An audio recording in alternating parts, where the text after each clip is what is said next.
السلام علیکم ناظرین، ہمارے چینل کو سبسکرائب کریں اور ساتھ ہی ساتھ بیل آئیکن کو ضرور دبائیں تاکہ آپ کو ہمارے نئے آنے والی ویڈیو کی نوٹیفیکیشن مل سکے، اور ویڈیو پسند آنے کی صورت میں اس کو لائک، کومنٹ اور شیئر کرنا بھی نہ بھولیں۔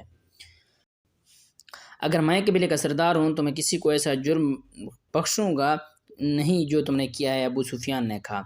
ابو سفیان اکرمہ نے کہا، وہ وقت تمہیں یاد ہوگا جب خالد مدینہ کو رخصت ہوا تھا، تم نے اس سے بھی دھمکی دی تھی اور میں نے تمہیں کہا تھا کہ ہر کسی کو حق حاصل ہے کہ وہ اس عقیدے کا پیروکار ہو جائے جسے وہ اچھا سمجھتا ہے، اور میں نے تمہیں یہ بھی کہا تھا کہ تم نے اپنا رویہ نہ بدلا تو میں بھی تمہارا ساتھ چھوڑنے اور محمد صلی اللہ علیہ وسلم کی اطاعت قبول کرنے پر مجبور ہو جاؤں گا۔ کیا تم نہیں سمجھتے کہ باوقار لوگ اپنے عہدے کی خلاف ورزی نہیں کرتے؟ عہد کی خلاف ورزی نہیں کرتے۔ ابو سفیان نے کہا، تم نے بنو بکر کا ساتھ دے کر اور مسلمانوں کے اتحادی قبیلے پر حملہ کر کے اپنے قبیلے کا وقار تباہ کر دیا ہے۔ اگر تم یہ سوچ رہے ہو کہ محمد صلی اللہ علیہ وسلم نے مکہ پر حملہ کر دیا تو تم حملہ پسپا کر دو گے تو تم خوش فہمی میں مبتلا ہو۔ کون سے میدان میں تم نے مسلمانوں کو شکست دی ہے؟ کتنا لشکر لے کر تم نے مدینہ کا محاصرہ بھی کر لیا تھا، وہاں سے پسپائی کا حکم تم نے دیا تھا۔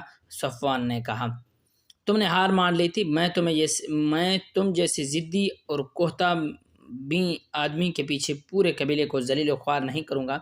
ابو سفیان نے کہا، میں مسلمانوں کے ساتھ ابھی چھیڑ خانی نہیں کر سکتا۔ میں محمد صلی اللہ علیہ وسلم کو بتانا چاہتا ہوں کہ ہمارے ایک دوست قبیلے نے مسلمانوں کے ایک دوست قبیلے پر حملہ کیا ہے اور اس میں قریش کے چند ایک آدمی شامل ہو گئے تھے، تو اس سے یہ مطلب نہ لیا جائے کہ میں نے معاہدے کی خلاف ورزی کی ہے۔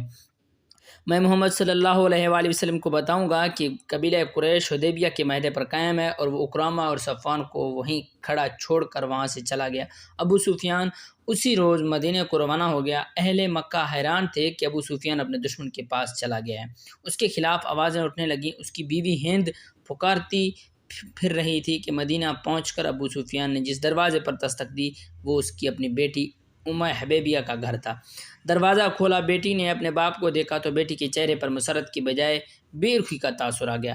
بیٹی اسلام قبول کر چکی تھی اور باپ اسلام کا دشمن تھا۔ کیا باپ اپنے بیٹی کے گھر میں داخل نہیں ہو سکتا؟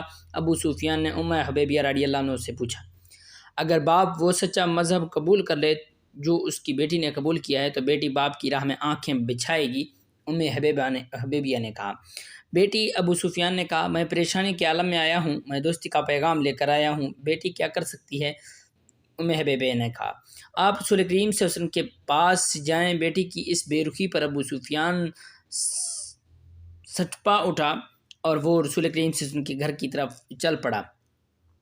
راستے میں اس نے وہ شناس چہرے دیکھے جو کبھی اہل قریش کہلاتے اور اسے اپنے سردار مانتے تھے، اب اس سے بیگانے ہو گئے تھے۔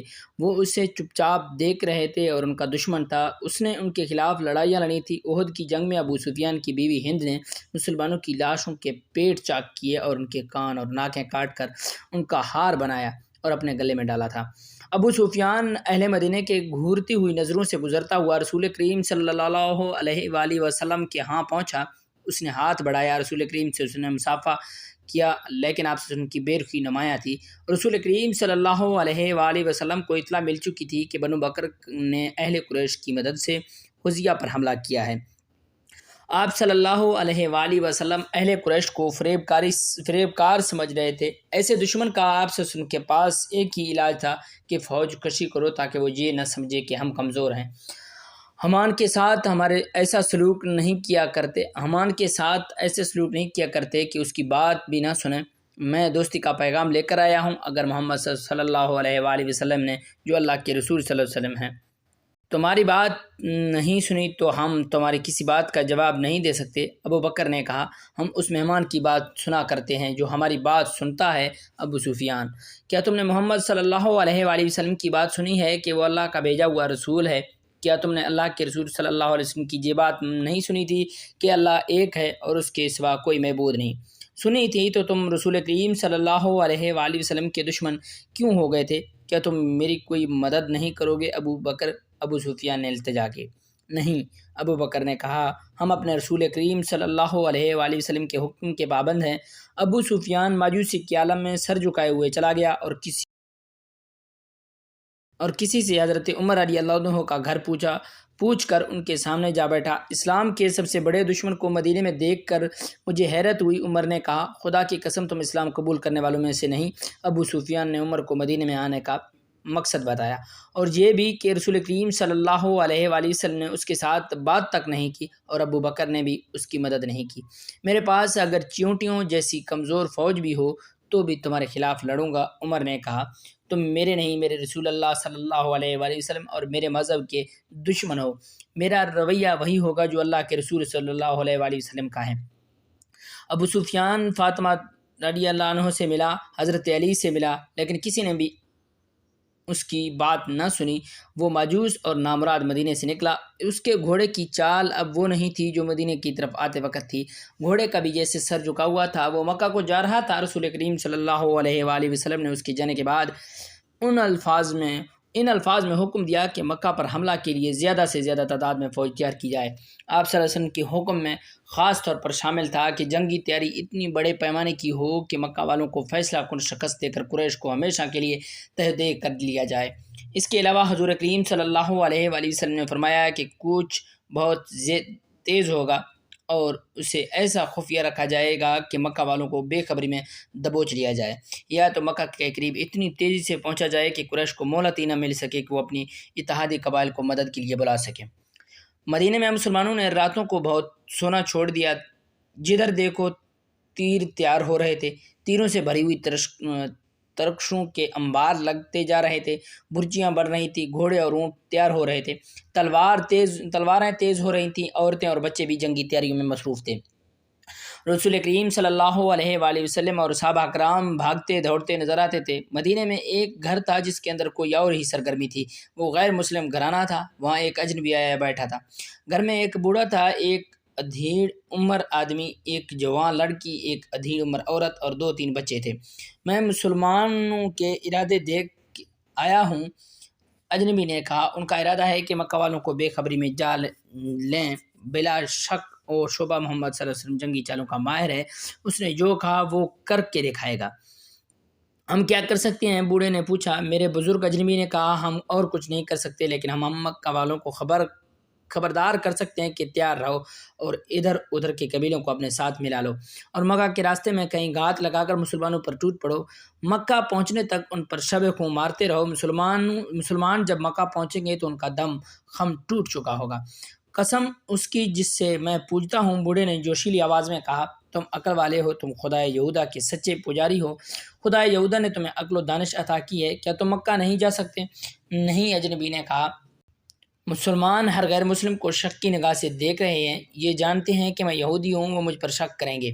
میں اپنی جان پر کھیل جاؤں گا۔ مجھے ان یہودیوں کے خون کا انتقام لینا ہے جنہیں مسلمانوں نے قتل کیا تھا۔ میری رگوں میں بنو قرظیہ کا خون دوڑ رہا ہے۔ یہ میرا فرض ہے کہ میں مسلمانوں کو ضربیں لگاتا رہوں، اور میں اپنا یہ فرض ادا نہ کروں تو خدا یہودا مجھے اس کتے کی موت مارے جس کے جسم پر خارش اور پھوڑے ہوتے ہیں، وہ تڑپ تڑپ کر مرتا ہے۔ لیکن میں نہیں چاہتا کہ میں پکڑا جاؤں۔ میں مسلمانوں کو ڈنک مارنے کے لیے زندہ رہنا چاہتا ہوں۔ میں بوڑھا ہوں۔ بوڑھے نے کہا، مکہ دور ہے، گھوڑے یا اونٹ پر اتنا تیز سفر نہیں کر سکوں گا کہ مسلمانوں سے پہلے مکہ پہنچ جاؤں۔ یہ کام بچوں اور عورتوں کا بھی نہیں۔ میرا بیٹا ہے مگر بیمار ہے۔ اس انعام کو دیکھو جو ہم تمہیں دے رہے ہیں، اجنبی یہودی نے کہا۔ یہ کام کر دو، انعام کے علاوہ ہم تمہیں اپنے مذہب میں شامل کر کے اپنی حفاظت میں لے لیں گے۔ کیا یہ کام میں کر سکتی ہوں؟ ادھیڑ عمر عورت نے کہا، تم نے میری اونٹنی نہیں دیکھی، تم نے مجھے اونٹنی کے پیٹھ پر کبھی نہیں دیکھا۔ اتنی تیز اونٹنی مدینے میں کسی کے پاس نہیں ہے۔ ہاں، یہودی نے کہا، تم یہ کام کر سکتی ہو۔ اونٹوں اور بکریوں کو باہر لے جاؤ، تمہاری طرف کوئی دھیان نہیں دے گا۔ تم انہیں چرانے کے لیے ہر روز لے جاتی ہو، آج بھی لے جاؤ، اور مدینے سے کچھ دور جا کر اپنی اونٹنی پر سوار ہو جاؤ۔ اس نے ایک کاغذ اس عورت کو دیتے ہوئے کہا، اسے اپنے سر کے بالوں میں چھپا لو اور اونٹنی کو دوڑتی لے جاؤ اور مکہ میں ابو سفیان کے گھر جاؤ اور بالوں میں سے یہ کاغذ نکال کر اسے دے دو۔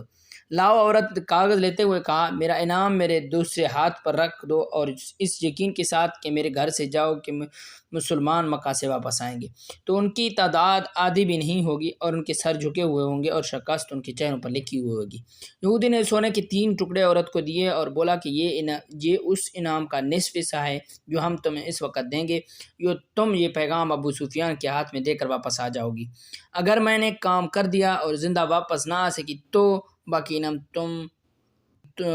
انعام تمہارے بیمار خاوند کو ملے گا، یہودی نے کہا۔